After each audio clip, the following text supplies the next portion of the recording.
chers frères et sœurs en Christ, chers amis de Canal d'Enseigne-moi Canal International, je vous bénis dans le nom de Jésus-Christ. Nous allons continuer avec notre message si important sur l'intimité avec Dieu. Comme nous l'avons vu, le zèle du Seigneur envers nous, comment il s'est introduit comme un enfant, comment il a été présenté par Jean-Baptiste comme l'époux de l'Église, afin de nous libérer, de nous encourager et de savoir qu'il nous rend dignes lui-même par son zèle et que le Seigneur nous attire avec des cordages d'amour.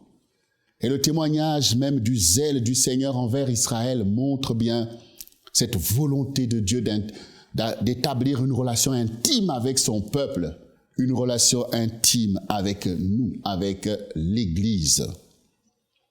Et j'aimerais que nous puissions bien sûr prendre encore un passage, toujours dans le livre de Jean, un livre où le Seigneur vraiment déchire son cœur pour ses disciples.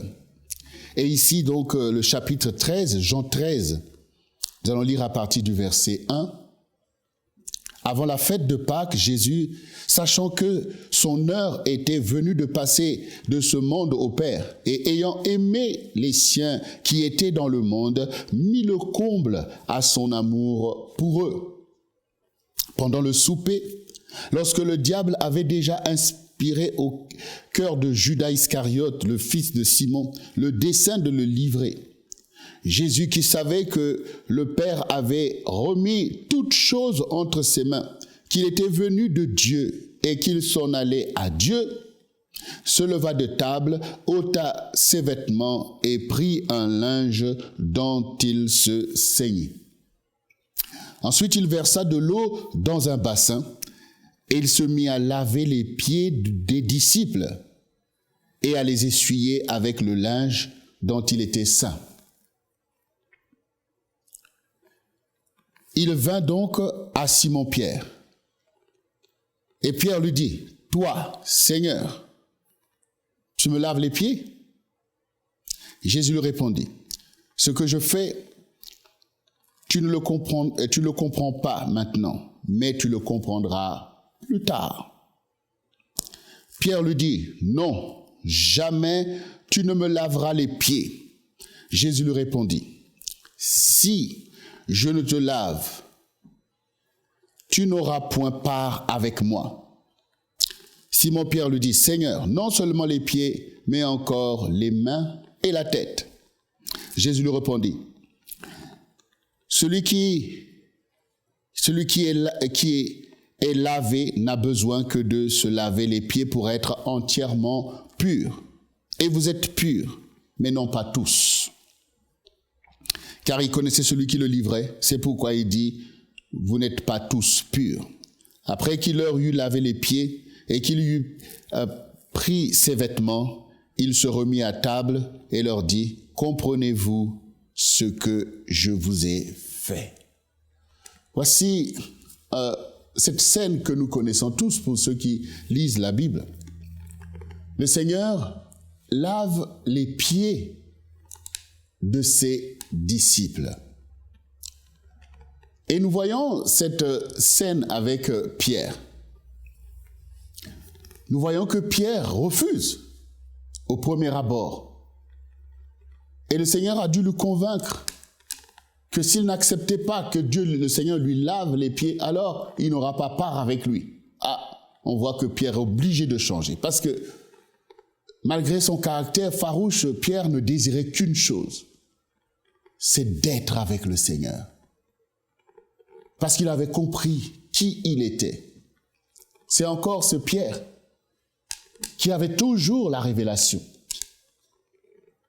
Quand les gens se sont éloignés de Jésus, parce que Jésus leur a parlé de cette foi intime avec lui, avec son corps et son sang. Quand il a dit à ceux qui ont vu les miracles qu'il a fait que si vous ne mangez pas mon corps, vous n'avez pas la vie en vous. Si vous ne buvez pas mon sang, tout le monde a été scandalisé. Ils se sont éloignés de lui. Il dit, mais comment il peut nous dire de manger son corps, de boire son sang? Tout le monde s'est éloigné. Et quand les 12 sont restés, Jésus a dit, et vous, pourquoi ne partez-vous pas? Pierre a dit, Maître, où irions-nous? Toi seul as les paroles de la vie éternelle. Et nous voyons encore ce même Pierre reconnaître le Seigneur comme étant le Christ, le Fils du Dieu vivant et vrai. Nous voyons ce Pierre toujours aux avant-postes parce qu'il aimait le Seigneur, parce qu'il focalisait, parce qu'il voulait cet héritage. Et ici, devant cet acte d'intimité parfaite que le Seigneur veut manifester, même Pierre, à première vue, ne pouvait pas comprendre une telle approche de Dieu. Il faut que nous réalisions qu'est-ce qui se passe à ce moment-là. Pourquoi Pierre va redouter que le Seigneur le touche à ce niveau-là? Vous-même aussi, vous pouvez redouter cela. Il faut réaliser qu'en cette période où ces apôtres lui-même marchaient partout, c'est pas comme aujourd'hui, quand vous sortez de chez vous, vous mettez vos souliers ou vos chaussures pour les sœurs, vous rentrez dans votre voiture, vous êtes là où vous voulez être et toutes ces choses. Et quand le soir vous enlevez vos pieds, les chaussures, vous voyez que vos pieds sont en bon état, sont intacts. Mais à cette époque, ce n'était pas le cas. Les gens marchaient à pied. Peut-être que pour certains, n'avaient même pas de sandales. Et donc, les pieds sont ce contact avec ce monde. Et ils peuvent être dans un état défectueux, dans un état qui n'est pas forcément beau à voir. Donc, de là à laisser qu'une personne vienne vous laver les pieds, ça peut être redoutable. Et je peux même me rappeler, dans une communauté religieuse, ils sont allés en week-end de prière, et arrivé là-bas, à un moment donné, la personne, le frère qui devait diriger le moment de prière a reçu, selon lui, de pouvoir laver les pieds de tous ceux qui étaient là. Alors ça a été un scandale. Tout cela s'est terminé en queue de poisson, parce que les gens ne voulaient pas du tout, non seulement laisser laver leurs pieds, mais aussi ils ne comprenaient pas pourquoi lui voulait prendre cette position. Donc, malgré que c'est là, mais vous comprenez vous-même que vos pieds font partie de ce que vous avez vous-même de plus intime. Vous ne laissez pas n'importe qui venir vous laver les pieds sous prétexte que. Alors, à cette époque, c'était encore pire. Mais le Seigneur explique ici à Pierre, qui avait bien sûr la crainte de Dieu,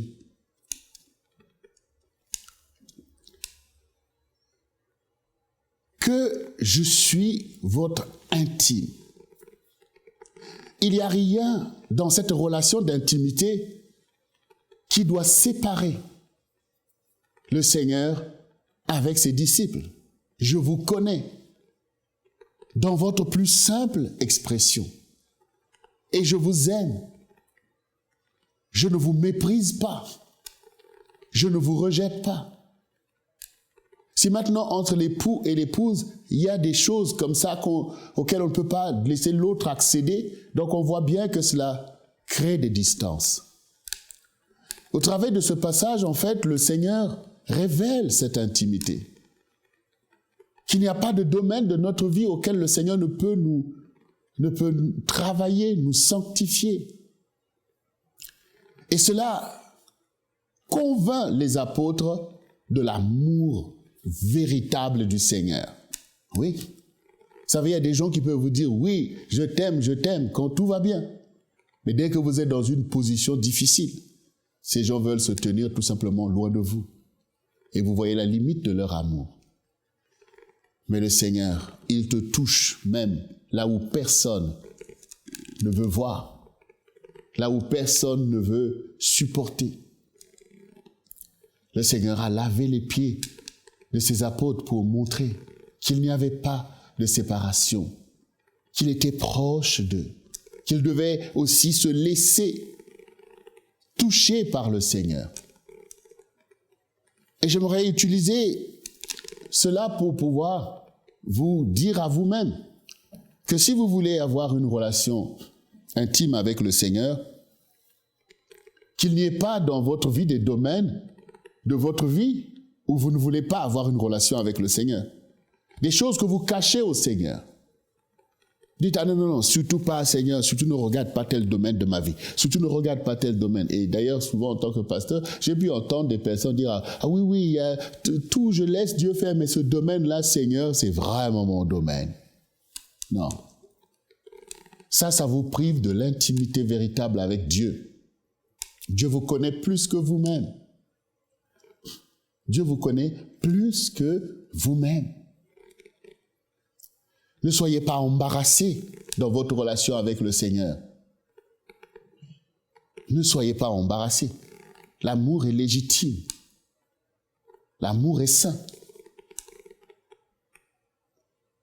Et il est important de le comprendre parce qu'il y a beaucoup de choses qui nous embarrassent, qui pèsent sur nous. Parfois, c'est des culpabilités quand vous vous présentez devant le Seigneur, au lieu d'être dans cette joie, dans cette liberté.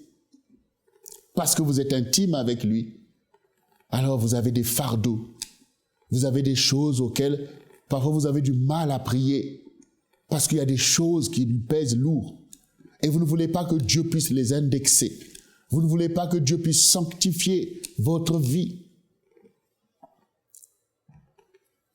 Je me rappelle d'une sœur et qui ne pouvait pas comprendre que dans sa relation avec le Seigneur, avec le Saint-Esprit, où Dieu sait et voit toutes choses, elle disait que quand je suis avec mon époux et qu'on va avoir des moments intimes, je dis, Seigneur, ferme les yeux. Dieu n'a pas à fermer les yeux. Toutes ces choses sans sa volonté. Dieu vous connaît. La seule chose que vous avez besoin d'enlever devant le Seigneur, ce sont des choses qui sont les œuvres mortes.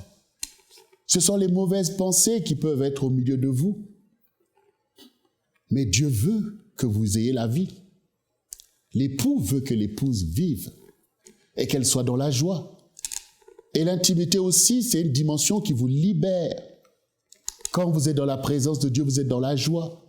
Il y a des personnes qui ne peuvent même pas lever les mains devant Dieu parce que leur esprit est chargé. Ils ont même des arrière-pensées. Il faut que l'intimité avec le Seigneur vous libère. Soyez comme Pierre qui finalement s'est laissé convaincre. Il dit alors, Père, pas seulement les pieds, mais les mains, la tête. Il dit non, tu es déjà pur, mais ce sont ces pieds qui sont au contact avec ce monde, qui ont besoin d'être nettoyés tout le temps. Quand vous appartenez au Seigneur, et c'est une bonne chose pour vous, quand vous marchez dans la sanctification, vous avez néanmoins besoin de savoir que chaque jour, il y a des choses qui peuvent vous souiller au contact avec le monde. Peut-être que telle chose, la réaction que vous avez eue vis-à-vis de telle personne qui vous a mal parlé, peut-être des choses que vous avez oublié de faire. Toutes ces choses, vous avez besoin de laisser le Seigneur vous laver les pieds, c'est-à-dire vous sanctifier des choses au quotidien, des gens que vous rencontrez, des réalités que et vous avez besoin que le Seigneur vous lave les pieds, qu'il puisse toujours sanctifier votre intimité avec lui, parce que vous êtes au contact avec ce monde et on pêche de différentes manières. On pêche par omission. On s'irrite. Mais chaque fois, on dit, Seigneur, lave-moi les pieds parce qu'aujourd'hui, c'était une dure journée. Aujourd'hui, vraiment, c'était une dure journée. Et certainement, j'ai péché de telle ou telle manière. Seigneur, j'ai pas pu faire telle chose que tu m'avais demandé. Seigneur, lave-moi les pieds afin que je reste toujours en communion avec toi et que les réalités de ma vie ne puissent pas me séparer et que je ne puisse point m'éloigner. Vous avez besoin que le Seigneur vous lave les pieds dans une intimité parfaite avec vous. C'est ce que le Seigneur veut. Je suis l'Éternel qui vous sanctifie. Dieu vous sanctifie pour que vous soyez à son image, selon son désir. Selon son désir. Dans le livre de Matthieu 5, verset 9, le Seigneur dit encore cette parole importante pour que nous comprenions toujours cette dimension de l'intimité avec notre Dieu.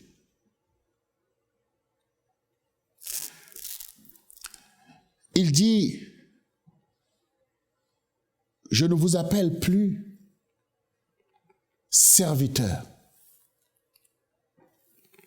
mais je vous appelle mes amis.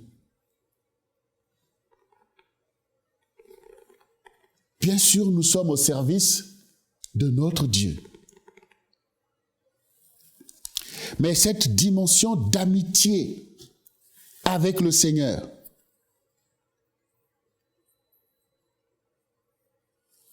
cette dimension d'amitié, et nous allons le voir plutôt dans Jean 15.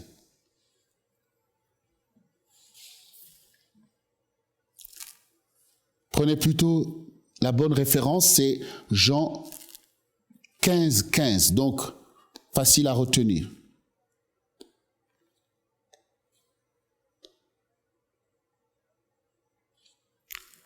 Je ne vous appelle plus serviteur parce que le serviteur ne sait pas ce que fait son maître. Mais je vous ai appelé ami parce que je vous ai fait connaître tout ce que j'ai appris de mon Père. Oui. Un maître se tient à distance de ses serviteurs. Il leur ordonne des choses qu'ils doivent faire, mais il reste dans son élément. Il ne partage pas ses informations. Il ne se livre pas à ses serviteurs. Mais quand un maître le fait, c'est qu'il a de l'amitié pour ses serviteurs et qu'il veut entretenir plutôt une relation de confiance et d'intimité. Il veut que ses serviteurs accèdent à une position avec lui. Et c'est ce que le Seigneur nous explique ici. Vous faites bien de servir le Seigneur de tout votre cœur et avec tout le zèle de sa maison. Mais ne ratez pas votre intimité avec lui. Partagez de l'amitié avec le Seigneur. Oui, comme les apôtres avant nous. Et le Seigneur leur montre que cette amitié va continuer jusque dans la vie éternelle. Car le Seigneur dit que quand le Fils de l'homme reviendra sur la terre avec la gloire de Dieu et la puissance des saints anges, oui, il y aura aussi 12 trônes pour ces disciples qui ont partagé cette intimité avec lui. Le Seigneur aussi te réserve à toi, toi qui cherches maintenant cette intimité, une place près de lui. Souvenez-vous de la mère des fils des Zébédée, qui demandait au Seigneur qu'à son avènement que ses fils soient l'un à la droite et l'autre à la gauche. Le Seigneur dit, cela, c'est pour ceux à qui cela est réservé. Cela est réservé aux intimes du Seigneur. Et vous pouvez l'être aussi. Alors que nous, les disciples du Seigneur, que nous puissions le servir dans cette grâce qui nous a été faite, d'être les amis de l'époux, d'être les amis du Seigneur, d'être les intimes pour notre Dieu. Ainsi, nous recevons ce qu'on appelle la révélation personnelle de Jésus-Christ. C'est-à-dire qu'il se révèle à nous et nous le connaissons. Comme l'épouse connaît l'époux et peut en parler avec efficacité, comme Jean-Baptiste a témoigné de Jésus. Vous avez besoin de parler de lui comme un Seigneur que vous connaissez, qui s'est manifesté à vous. Dans ma vie, dans mon ministère, j'ai eu la grâce d'accéder à des révélations personnelles du Seigneur, à des visitations, où le Seigneur se présente dans les songes comme un ami. Et tout ça pour nous montrer combien nous avons une place dans son cœur et auprès de lui. Cela change tout. Cela vous fortifie. Cela vous donne une assurance que vous n'aviez pas quand vous annoncez sa parole. Cela vous délivre. Cela vous attache à votre vocation. Je vous encourage à rechercher cette intimité, à parler au Seigneur dans cette perspective. Mon roi, mon bien-aimé, mon père, mon époux, mon ami. Cela vous est acquis, car la parole le déclare. Dans une relation, ce sont les deux personnes qui travaillent à établir ce qui est recherché. Quand l'époux vous aime, si l'épouse ne se connecte pas librement, alors il y aura quelque part un échec. Si Jésus est votre Père, mais si vous ne vous positionnez pas comme son Fils, la relation ne va pas s'établir. Lui, il est volontaire. Est-ce que tu veux être son fils? Oui, toi. Est-ce que tu veux être sa fille? C'est à toi de chercher cette filiation. Tu dois agir comme tel. Tu dois te manifester dans une telle légitimité que je suis le fils, je suis la fille. Et c'est là ma relation avec lui. Quand les apôtres ont dit au Seigneur, apprends-nous à prier, il leur a dit, quand vous priez, dites, notre Père qui est dans les cieux. Établissez d'abord cette filiation. Reconnaissez-le d'abord comme votre Père. Parce que le Père, c'est la source de provision. Parce que les apôtres voyaient bien qu'il y avait une différence entre leurs prières et les prières de Jésus. Il s'agit donc de la relation, mais la relation s'établit. Deux personnes, même s'ils portent l'un envers l'autre des sentiments bienveillants, mais tant qu'ils n'établissent pas la relation, l'échange, tout ce qui est là ne pourra pas manifester le bénéfice qu'ils sont en droit d'attendre. Le Seigneur vous engage aujourd'hui à vous manifester en toute intimité avec lui, en toute confiance avec lui. En effet, il est dit dans le psaume 45, il dit, « Ma fille, le roi porte ses désirs sur toi. Oublie la maison de ton père, rends-lui tes hommages. » Oui, beaucoup de choses peuvent nous retenir loin du Seigneur. Beaucoup de choses peuvent nous gêner, effectivement. Voyons beaucoup de personnes qui sont accablées dans leur propre vie. Beaucoup de choses nous gênent. Et dans notre relation, ces choses peuvent aussi impacter. Maintenant que tu entends ces paroles, libère-toi. Que ton cœur aspire à une relation avec un Dieu aimant, un Dieu bon, un Dieu qui ne te rejette pas, mais qui t'attire avec des cordages d'amour. Un Dieu qui ne te condamne pas, mais un Dieu qui te sanctifie. Oui, un ami qui n'est pas resté là-bas au ciel pour te dire, bon, débrouille-toi, qui est venu dans ta condition pour te montrer la voie que tu dois suivre. Le Seigneur est digne de notre amour. C'est l'amour qu'il cherche. Oui, c'est ton amour qu'il cherche. Peut-être que tu vas dire, mais oui, il y a des gens plus importants que moi qui aiment le Seigneur. Moi qui je suis. Le Seigneur cherche ton amour.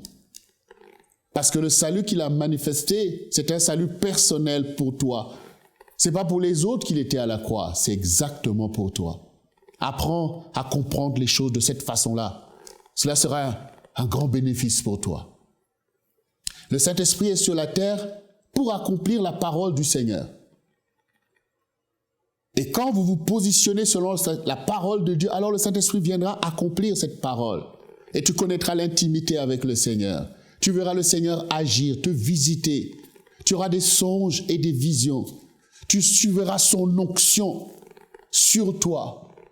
Tu le sentiras à côté de toi pour te soutenir pendant des moments difficiles. Tu seras enrichi à tous égards, car l'époux prend plaisir en l'épouse. Et toute cette révélation sera une grande défaite pour l'ennemi de ton âme. Sachez que le diable attaque dans les pensées. C'est dans les pensées qu'il charge. Il peut mettre en toi des pensées de culpabilité qui vont te tenir en bas. Il peut mettre en toi la peur. Il peut mettre en toi toutes sortes de pensées de déstabilisation dès lors qu'il en a accès. Mais le Seigneur dit maintenant de se soumettre à Dieu et de résister à Satan. Et nous nous soumettons à Dieu en comprenant sa parole et en la mettant en pratique avec zèle et enthousiasme. N'oubliez pas l'enthousiasme à pratiquer tout ce que vous entendez. C'est comme un enfant qu'on pratique la parole de Dieu. Alors Dieu veut que je sois intime avec lui. Alors je dois lui dire des mots qui sont des mots d'intimité, des mots d'amour. Je dois me présenter à lui. Je dois lui parler avec mes mots. Vous savez, il y a encore parmi vous, bien-aimés, des personnes qui croient que la prière est une récitation. Alors tu vas réciter tous les jours, notre Père qui est dans les cieux, que ton nom soit sanctifié, que ton règne vienne. Alors tu vas prendre le psaume 23, l'Éternel est mon berger, je ne manque. Ça, c'est des récitations. C'est pas la prière. Bien sûr, tu peux t'inspirer de ces prières de David. Tu peux t'inspirer de l'enseignement de la prière que le Seigneur lui-même a donné pour nourrir ta propre prière. Mais ce que Dieu attend, ce sont tes mots, ce sont tes émotions. C'est ton cri que le Seigneur attend. C'est là que tu commences à prier véritablement. Car le Seigneur voit au-delà des mots. Il voit ton cœur. Il voit ta sincérité. Il voit ta recherche. Libérez-vous dans l'intimité avec Dieu. Libérez-vous. Il vous conduira. Il vous perfectionnera et vous connaîtrez une révélation personnelle du Seigneur et vous allez gratifier les vôtres par cette révélation, par des choses que vous allez témoigner, que le Seigneur a fait avec vous. Alors d'autres comprendront aussi qu'eux aussi peuvent aimer le Seigneur, eux aussi peuvent accéder à ces choses, eux aussi peuvent prendre en compte maintenant que Dieu s'est approché de moi, il m'a souvent touché et ouvrir leur cœur au Seigneur. Vous savez, l'esprit de mort agit, l'assoupissement agit, et beaucoup sont comme des morts vivants. Ils sont liés, effrayés, confus, intimidés, et vont à l'église tous les dimanches, et il n'y a rien qui avance. Alors, par ton témoignage, par le témoignage de ton intimité, souvenez-vous que quand Marie a reçu la révélation par l'ange qu'elle allait porter le Saint-Fils de Dieu, et que sa cousine aussi avait conçu de Jean, quand ils se sont retrouvés, quelle joie pour la grâce qui leur a été faite.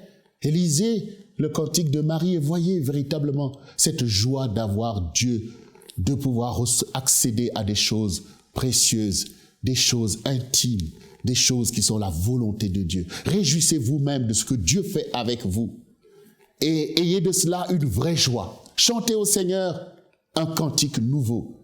Le cantique de l'action de Dieu dans votre propre vie. Oui, et le Seigneur est celui qui inspire le chant pendant que nous sommes endormis sur notre couche. Ne fermez pas votre bouche, mais célébrez l'amour de l'époux.